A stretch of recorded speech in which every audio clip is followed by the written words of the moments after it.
Fee reimbursement బకాయిలు చెల్లించకపోగా యువతకు నిరుద్యోగ భృతి చెల్లిస్తామని హామీ ఇచ్చి మాట తప్పడంపై వైఎస్ఆర్సీపీ నేతలంతా సీరియస్ అవుతున్న పరిస్థితి. ఇందుకు నిరసిస్తూ 12వ తారీఖున యువత పోరుకు సిద్ధమైన పరిస్థితి. 12వ తారీఖున కర్నూలు జిల్లా ఈ యొక్క ముఖ్య కేంద్రాల్లో కలెక్టరేట్ వద్ద ఈ యొక్క యువత పోరు అనేది కొనసాగుతుంది. ఈ నేపథ్యంలో ఈ యొక్క అంశంపై మాట్లాడేందుకు మనతో పాటు జిల్లా నాయకులు ఉన్నారు, వారితో మాట్లాడదాం. చెప్పండి, ఏ విధంగా ఉండబోతుంది ఈ యొక్క యువత పోరు ద్వారా మీరు ఏం చెప్పదలుచుకున్నారు? ఈరోజు ఏదైతే చంద్రబాబు నాయుడు గారు కూటమి ప్రభుత్వం యువతను విద్యార్థులను అందరినీ మోసం చేస్తూ వచ్చింది. ఏదైతే ఫీజు రియంబర్స్మెంటు కేవలం 800 కోట్లు ఇచ్చి ఇంకా 3,200 కోట్లు బకాయిలు పెట్టడం జరిగింది. అంతేకాకుండా ఈరోజు ఏదైతే నిరుద్యోగులకు ఇస్తామన్నటువంటి 3,000 రూపాయలు ఇవ్వలేదు. విద్యా దీవెన కింద ఇంతకుముందు 18,000 కోట్లు ఇస్తే విద్యా దీవెన గురించి మాట్లాడడం లేదు. బైజూస్ కంటెంట్ తీసేసినారు. అలాగే ఏదైతే నాడు నేడులో స్కూళ్ళన్నీ కూడా ఏ రకంగా డెవలప్ చేసినారో అవన్నీ కూడా లేకుండా మోసం చేసినారు. సిబిఎస్ సిలబస్ డౌట్ ఉంది. మొదటి నుంచి ఇంగ్లీష్ మీడియాన్ని వ్యతిరేకిస్తూ ఉన్నారు. ఇంగ్లీష్ మీడియంలో పిల్లలు చదివితే వాళ్ళ పిల్లలకు వచ్చే పెద్ద ఉద్యోగాలు రాకుండా పోతాయనేటువంటి భయంతో ఈరోజు ఇంగ్లీష్ మీడియాన్ని మొదటి నుంచి వ్యతిరేకిస్తూ ఉన్నారు. అంటే పేద పిల్లలు ఇంగ్లీష్ మీడియం చదువుకోకూడదు, తెలుగు మీడియమే చదువుకోవాలి, గుమస్తా ఉద్యోగం చేయాలని వాళ్ళ కాన్సెప్ట్. కాబట్టి ఈ రకంగా విద్యార్థులను మోసం చేయడమే కాకుండా 3,000 రూపాయలు నిరుద్యోగ భృతి ఇస్తాము అని చెప్పినారు. 3,000 రూపాయలు నిరుద్యోగ భృతి పోయిన 10 నెలలు ఇవ్వలేదు, అదొక 30,000 బాకీ. ఈ సంవత్సరం కూడా బడ్జెట్లో పెట్టలేదు, అదొక 36,000. టోటల్ 66,000 రూపాయలు వీళ్ళు నిరుద్యోగులకు బాకీ ఉన్నారు. 20 లక్షల ఉద్యోగాలు కల్పిస్తారని చెప్పి ఈ రోజుకు ఒక ఉద్యోగం కల్పించలేదు. ఏదైతే జీవనోపాధి ఉన్నటువంటి వాలంటీర్లను 2,60,000 మంది నిరుద్యోగులను చేసి రోడ్డు మీద పడేసినారు. కాబట్టి ఇట్లా అన్ని యువతను, విద్యార్థులను, నిరుద్యోగులను, ఉద్యోగులను అందరినీ మోసం చేయడం జరుగుతుంది. కాబట్టి ఈ వర్గాల అందరి తరపున రేపు 12వ తేదీన పోరాటం చేయబోతున్నాం. నేను యువతకు, విద్యార్థులకు, విద్యార్థుల తల్లిదండ్రులకు నేను మనవి చేస్తున్నాం. ఈ పోరాటం జగన్మోహన్ రెడ్డి గారు మీకోసం, మీ పిల్లల కోసం పెట్టినారు. కాబట్టి మీరందరూ కూడా పాల్గొని ప్రభుత్వానికి ఒక భయం ఏర్పడేలాగా ఈ కార్యక్రమాన్ని విజయవంతం చేయాలని అందరినీ కోరుతా ఉన్నాం. మీరు చెప్పండి, అంటే ఈ యొక్క విద్యార్థులను కావచ్చు, యువతను ఇచ్చిన హామీలు ఏ ఒక్కటి నెరవేర్చకపోగా వాళ్ళని మోసం చేస్తున్న పరిస్థితి కనపడుతుంది. ముఖ్యంగా మెడికల్ కాలేజీలను కూడా ప్రైవేటీకరణ చేయడానికి సిద్ధమవుతున్నారు. దీన్ని ఎట్లా చూడొచ్చు అంటారు? ఇది సంపద సృష్టిస్తామని చెప్పి వాళ్ళ వర్గాలకు సంపద సృష్టించడానికి జగన్మోహన్ రెడ్డి అన్న ప్రతిపాదించిన 17 మెడికల్ కాలేజీలు అప్పనంగా వాళ్ళ వర్గానికి ఇవ్వడానికి ప్రైవేటు పరం చేస్తున్నారే తప్ప ప్రజలకు మేలు చేయాలి, ప్రజా ఆరోగ్యం పట్ల ఏదైనా మరి చిత్తశుద్ధి ఉంటే ఇలాంటి ఆలోచనలను మానుకోవాలి. ప్రైవేట్ పరం చేయకుండా మరి ప్రభుత్వ పరంలోనే ప్రజా ఆరోగ్యాన్ని మరి పరిరక్షించడానికి వైఎస్ఆర్సీపీ పార్టీ తరఫున మేమందరం కూడా నడుము కట్టున్నాం. మరి ప్రజా గళాన్ని వినిపించడానికి ఇది ప్రైవేట్ పరం కాకుండా ప్రజలకు ఈ వైద్య సేవలు అందించడానికి ఇప్పటికి కూడా ఏ ఒక్క ఆసుపత్రికి పోయినా కూడా ప్రైవేట్ ఆసుపత్రిలో ఆరోగ్యశ్రీ సేవలు బంద్ అయినాయి. ఎవరు కూడా డాక్టర్లు ఇవ్వడానికి ఇష్టపడలేదు. ఎందుకంటే తగ్గించేసినారు, 2.5 లక్షలు ఇచ్చినారు. ఇంతకుముందు 25 లక్షలు ఉండే. ముందు డబ్బు కట్టండి, తర్వాత వైద్యం చేస్తా ఉన్నారు. సరే, ప్రభుత్వ ఆసుపత్రికి పోతే మరి డాక్టర్లు ఇన్ఫ్రాస్ట్రక్చర్ లేదు. ఇప్పుడు కర్నూలు ఆసుపత్రి తీసుకుంటే క్యాన్సర్ ఇన్స్టిట్యూట్ కట్టినారు, దానిని మొదలు పెట్టడానికి ఎవరు ముందుకు రావట్లేదు. వసతులను మెరుగుపరచకుండా ప్రజలను ఒక రకమైన రియల్ ఎస్టేట్ చేస్తారు. ఇది అక్కడ చేయాలి, ఇక్కడ చేయాలని చెప్పి సంపద వాళ్ళ వర్గాలకు సృష్టించడానికి ప్రైవేట్ పరం చేయడానికే తప్ప వేరే ఆలోచన ఏం లేదు. ఇది చంద్రబాబు నాయుడు నైజం. ఆయన 40 ఏళ్ళ ఇండస్ట్రీలో ఏ రోజు కూడా ప్రజలకు ఉచితంగా అందించాలన్న ఆలోచన లేనందుకే ఇలాంటి ప్రజల పట్ల చిత్తశుద్ధున్న పార్టీగా వైఎస్ఆర్సీపీ. ఎందుకంటే రాజశేఖర రెడ్డి గారి మొదలుపెట్టినవి ఈ ప్రజా సంక్షేమం, ఆరోగ్యశ్రీ మొదలుపెట్టిన దగ్గర నుంచి ఫీజు రీయింబర్స్మెంట్ ఇవన్నీ రాజశేఖర రెడ్డి గారికి వచ్చిన ఆలోచనలే. వారి కుమారుడిగా వారసత్వంగా ప్రజలకు ప్రజల పక్షాన్ని నిలబడడానికి మళ్ళీ 17 మెడికల్ కాలేజీలు తెస్తే వాటినటిని అప్పనంగా ప్రైవేట్ పరం చేస్తాం అసెంబ్లీలో నిస్సిగ్గుగా చెప్పడం. పీపీపీ మోడ్లో మేము మెడికల్ కాలేజీలను స్థాపించడానికి రెడీ అవుతున్నాం. మరి రాజధాని కట్టడానికి డబ్బులున్నా కానీ ప్రజా ఆరోగ్యాన్ని సంరక్షించడానికి మెడికల్ కాలేజీలు అంత కలిపితే కూడా 1000 కోట్లు కూడా కావు. మరి అన్ని వేల కోట్లు తీసుకొని వచ్చి రాజధాని కట్టడానికి రెడీ అయినారు తప్ప అన్నీ రెడీ అయిపోయినటువంటి 5 మెడికల్ కాలేజీలు రిబ్బన్ కత్తిరిస్తే ఓపెన్ అయ్యే మెడికల్ కాలేజీలు కూడా ఈరోజు మాకొద్దు అని, ఎందుకంటే వాటిని కుట్రపూరితంగా వాళ్ళ మనుషులకు ఇచ్చి వాటిని ప్రైవేట్ పరం చేయాలన్న ఆలోచన తప్ప వేరే ఏం లేదు. మేము దీన్ని అంతా నిరసిస్తున్నాం, ఖండిస్తున్నాం. మీరు చెప్పండి, అంటే ఎందుకు ఈ యొక్క కూటమి ప్రభుత్వము విద్యార్థుల పట్ల యువతల పట్ల నిర్లక్ష్యంగా వ్యవహరిస్తుందట? ఎందుకంటే గతంలో చంద్రబాబు నాయుడు గారికి ఇదంతా కూడా బాగా అలవాటు. విద్యార్థులకు యువతకు ఇచ్చిన హామీలను మోసం చేయడం అనేది, అదేవిధంగా వాళ్ళకు ఏ విధంగా చెప్తే వాళ్ళు నమ్ముతారు. ఎలక్షన్ ముందర నిరుద్యోగ భృతి ఇస్తాం, మీకు ఉద్యోగాలు లేకుంటే 20 లక్షల ఉద్యోగాలు ఇస్తా అన్నారు. 20 లక్షల ఉద్యోగాలు ఇవ్వకపోతే 3000 నిరుద్యోగ భృతి ఇస్తా అన్నారు.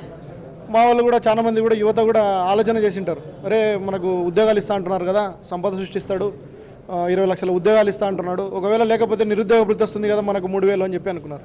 కానీ తీరా చూస్తే 1 సంవత్సరం లోపలనే గవర్నమెంట్ ఏం పరిస్థితి అనేది విద్యార్థులకు యువతకు అందరికీ అర్థమైపోయింది. ఈరోజు సామాన్యునికి కూడా గవర్నమెంట్ ఏం చేస్తుంది అనేది అర్థమైపోయింది. గతంలో మా జగన్మోహన్ రెడ్డి గారు గవర్నమెంట్లో ఉన్నప్పుడు, అధికారంలో ఉన్నప్పుడు విద్యార్థులకు, పేద పిల్లలకు ఏదైతే ఉచిత విద్యను, విద్య దగ్గర కావాలా, పేద విద్యార్థులందరూ చదువుకోవాలా అనే ఉద్దేశంతో ఆయన సంకల్పంతో ముందుకు వెళ్ళినాడో దాన్ని అంతటినీ కూడా పూర్తిగా నీరు గారుస్తూ ఉన్నారు. ఈరోజు చూస్తూ ఉంటే గతంలో ఫీజు రింబర్స్మెంటు, గతంలో పెట్టిన ఫీజు రింబర్స్మెంట్ ఆయననే 2018-19 అకాడమిక్ ఇయర్ పెట్టిన ఫీజు రింబర్స్మెంట్ ఇప్పటికి కూడా ఇవ్వలేదు. కానీ దాన్ని జగన్మోహన్ రెడ్డి గారు మోసుకొని దాన్ని మొత్తం కూడా ఇంప్లిమెంట్ చేసి దాన్ని మొత్తం కూడా ఇచ్చేసినారు. కానీ ఈరోజు చూస్తే గతంలో మీరు ఇవ్వాల్సినది ఉంది కాబట్టి మేము ఇస్తలేమో అని చెప్పి వీళ్ళు మాట్లాడుతున్నారు. కానీ అది కాదు కదా సార్. మిమ్మల్ని గవర్నమెంట్ ఒకవేళ ఇవ్వలేకపోయి ఉంటేనే మీకు గవర్నమెంట్ మార్చిండొచ్చు. కానీ మీరు ఇస్తారని చెప్పి మిమ్మల్ని నమ్మినప్పుడు ఖచ్చితంగా ఈరోజు ఇవ్వకుండా మొన్న తల్లికి వందనం మీద కూడా 9400 కోట్లు పెడతారు. మీరేమన్నారు, జగన్మోహన్ రెడ్డి గారు ఒక్కొక్క విద్యార్థికి ఇస్తే ప్రతి ఒక్కరికి ఇస్తాము, మేము ఇంట్లో ఎంతమందికి ఉంటే అంతమందికి ఇస్తామని చెప్పినారు. ఒక్కొక్క ఇంట్లో ఇద్దరికి వేసుకున్నా కూడా దాదాపు 14,000-15,000 కోట్లు అవుతాయి. 15,000 కోట్లు 14,000 కోట్లలో పక్కకు పెడితే ఎంత ఇచ్చినారు మీరు బడ్జెట్లో అంటే 9,400 కోట్లు. అంటే ముష్టేస్తున్నారా విద్యార్థులకు, యువతకు ముష్టేస్తున్నారా? మెడికల్ కాలేజీలు ఆంధ్రప్రదేశ్ హిస్టరీలో ఎప్పుడు లేని విధంగా గతంలో ఉమ్మడి ఆంధ్రప్రదేశ్లో 11 మెడికల్ కాలేజీలు ఉంటే జగన్మోహన్ రెడ్డి గారు వచ్చిన 5 ఏళ్ల పీరియడ్లో 17 మెడికల్ కాలేజీలు ఇచ్చినారు. 17 మెడికల్ కాలేజీలో 5 మెడికల్ కాలేజీలు ఆల్రెడీ స్టార్ట్ అయ్యి రన్ అవుతూ ఉంటే ఇంకా మిగతా కాలేజీలు కూడా మొత్తం మౌలిక వసతులన్నీ కల్పించి రెడీగా పెట్టి మీరు సీట్లు అలాట్ చేసుకొని మీరు సీట్లు ఇవ్వండి అని చెప్తే తీరా చూస్తే దాన్ని అన్నిటి ప్రైవేట్ పరం చేస్తామని చెప్పేసి వైద్య శాఖ మంత్రి మొన్న అసెంబ్లీ సాక్షిగా చెప్తాడు. సో దీని అంతటి నిరసించడానికనే ఈ విద్యార్థి లోకం నుంచి, యువత నుంచి వారి వాయిస్ ఇవ్వడానికే మార్చి 12వ తేదీన యువత పోరాడే కార్యక్రమం ద్వారా మేమందరం కూడా ముందుకు వస్తున్నాము. దయచేసి ఈ కార్యక్రమానికి విద్యార్థులు మరియు యువత సహకరించవలసిందిగా మనస్ఫూర్తిగా కోరుకుంటాం. చెప్పండి, అంటే ఇప్పుడున్న సిచ్యువేషన్స్లో నిరుద్యోగ సమస్యనే లేకుండా చేస్తామని చెప్పిన పరిస్థితి, ఎవరైతే నిరుద్యోగులు ఉన్నారో వారికి నిరుద్యోగ భృతి కల్పిస్తామంటున్నారు. మరి ఇప్పుడు ఆ పరిస్థితి ఉందంటారా? ఈ కూటమి ప్రభుత్వం ఏర్పాటైనప్పటి నుంచి చేస్తున్నదే మోసం. ఈ మోసంలో భాగంగా ఎక్కువ నష్టపోయినది నిరుద్యోగులు, యువకులు, విద్యార్థులు.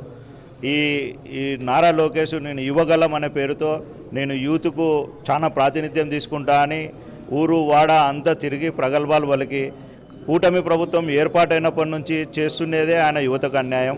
ఫీజు రియంబర్స్మెంట్ తీసేశాడు, విద్యా దీవెన తగ్గించేశాడు. అలాగే ఇప్పుడు జగనన్న ఎంతో ప్రతిష్టాత్మకంగా తీసుకున్న మెడికల్ కాలేజీల విద్యా వ్యవస్థను కూడా నిర్వీర్యం చేస్తున్నారు.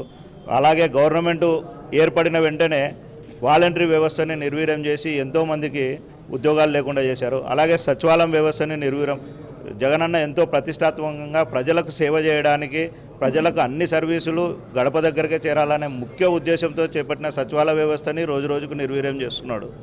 అలాగే ఈ ఫీజు రియంబర్స్మెంట్ బకాయిలను వెంటనే చెల్లించాలని, నిరుద్యోగులకు ఇస్తున్న నిరుద్యోగ భృతి ఇవ్వాలని, మెడికల్ కాలేజీలను ప్రైవేటు పరం చేయకూడదని వైఎస్ఆర్సీపీ యువజన విభాగం తరపున విన్నవించుకుంటూ, అలాగే డిమాండుని కలెక్టర్ల దగ్గర వినతిపత్రం రూపంలో సమర్పించడానికి పెద్ద ఎత్తున కార్యక్రమాన్ని చేయడానికి యువత పోరు అనే కార్యక్రమాన్ని 12వ తారీఖు చేయడం జరుగుతుంది. దానికి మా యువత మొత్తం కలిసి వచ్చి ఈ కార్యక్రమాన్ని విజయవంతం చేయవలసిందిగా కోరు. మీరు చెప్పండి, అంటే ఈ యొక్క కూటమి ప్రభుత్వము ఎన్నికల సమయంలో ఎన్నో హామీలు ఇచ్చారు, దగ్గరగా చాలా మటుకు సూపర్ 6తో పాటు చాలా మటుకు హామీలు ఇవ్వడం జరిగింది. మరి ఎందుకు ప్రభుత్వం అధికారంలోకి వచ్చాక ఏ ఒక్క వర్గానికి సంబంధించింది కాక ఏ ఒక్క హామీ కూడా నెరవేర్చలేని పరిస్థితిలో ఉందంటారు? ఇది చంద్రబాబు నైజము అందరికీ తెలిసినదే, కానీ ప్రతిసారి కూడా ప్రజలు మోసపోతూ ఉన్నారు. ఆయన చెప్పేదన్నీ అబద్ధాలు, ఏదో రకంగా మోస చేసి మాయ చేసి మభ్య మాటలు చెప్పి అధికారంలోకి రావాలనేది ఆయన కోరిక. అట్లనే కూటమి అని చెప్పని జనసేనను బీజేపీ వాళ్ళని అందరినీ కలుపుకొని రకరకాలుగా మోసం చేసి ఈరోజు అధికారంలోకి వచ్చినాడు. ప్రజలు తెలియక చేసింది ఏమంటే ఆయన మాటలను నమ్మడం, ప్రతిసారి నమ్మి మోసపోతూ ఉన్నారు. ఈసారి కూడా అట్లనే చంద్రబాబు నాయుడుగా అధికారంలోకి రావాలని ఆకాంక్షతో ఇట్లాంటి ప్రజలను మభ్యపెట్టి ఈ సూపర్ 6 పథకాలని చెప్పి మహిళలను, విద్యార్థులను, యువకులను ప్రతి ఒక్కరిని కూడా మోసం చేసి ఈరోజు గద్దెనెక్కినారు. కాకపోతే ఇప్పుడు ప్రజలందరూ తెలుసుకోవాల్సిన విషయం ఒకటి, మీ అందరి తరపున మేము పోరాటానికి సిద్ధంగా ఉన్నాము, మీరందరూ పార్టీలకు అతీతంగా మాతో కలిసి రావాలని చెప్పని విజ్ఞప్తి చేస్తూ ఉన్నారు మన జగన్మోహన్ రెడ్డి అన్న. ఆ రోజు ఎట్లాగైతే జగన్ అన్న అధికారంలోకి వచ్చిన తర్వాత నేను మీ దేన్ని చూడను, మీరు ఏ పార్టీకి చెందిన వారైనా సరే ప్రభుత్వ పథకాలు అందరికీ చేరాలని చెప్పని మాట చెప్పి ఆ రకంగానే ప్రతి ఒక్కరి ఇంటికి లబ్ధి చేకూర్చున్నారు. ఈరోజు కూడా అదే మాదిరిగా ఈరోజు కూడా మేము ఏ ఒక్క పార్టీ చూడము, ఏ ప్రభుత్వాన్ని చూడము, మీ అందరి కోసం పోరాటానికి వైఎస్ఆర్సీపీ పార్టీ సిద్ధంగా ఉంది. మహిళలు కావచ్చు, నిరుద్యోగ యువకులు కావచ్చు, విద్యార్థులు కావచ్చు, అందరి తరపున మీకు లబ్ధి చేకూరే వరకు మేము పోరాటం చేస్తాము. మీరు కూడా అందరు కలిసికట్టుగా మాతో కలిసి రావాలని చెప్పని మీ అందరినీ మేము కోరుకుంటా ఉన్నాము. ఇది మనం చూసుకున్నట్లయితే ఏదైతే ఎన్నికల సమయంలో ఇచ్చిన హామీలు ఏ ఒక్కటి నెరవేర్చలేని పరిస్థితిలో ఉంది. విద్యార్థుల పట్ల కావచ్చు, యువత పట్ల కావచ్చు నిర్లక్ష్యంగా వహించడంతో పాటు ఏ ఒక్క హామీని కూడా నెరవేర్చలేని పరిస్థితి. ఇందుకోసం వారి తరపున యొక్క యువత పోరుబాటుకు తాము సిద్ధంగా ఉన్నామని, అందరూ కలిసి రావాలని, ఖచ్చితంగా ప్రజల సమస్యలపై పోరాడానికి వైఎస్ఆర్ కాంగ్రెస్ పార్టీ ఎప్పుడు సిద్ధంగా ఉందంటూ వైఎస్ఆర్సీపీ నాయకులు చెప్తున్న పరిస్థితి. కెమెరామెన్ శేఖర్తో లోకేష్, సాక్షి టీవీ, కర్నూలు.